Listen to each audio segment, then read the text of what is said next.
This brings me to Thomas Venner's second attempt at rebellion.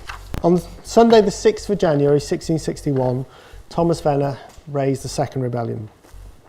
Pamphlets, newspapers, letters, diaries, memoirs, chronicles and court records enable us, or at least me, to partially reconstruct events.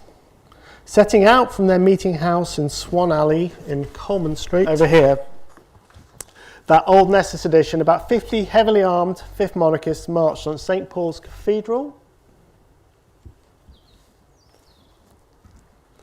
where they demanded the keys from a bookseller. There they shot a man who declared for King Charles rather than King Jesus. Unfortunate allegiance.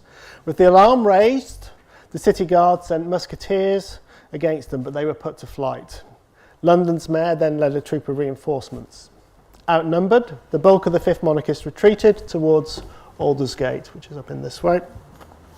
And after killing a constable, they withdrew to Kenwood, which is situated between Highgate and Hampstead, so well outside the boundaries of this map, but you know where I am, North London.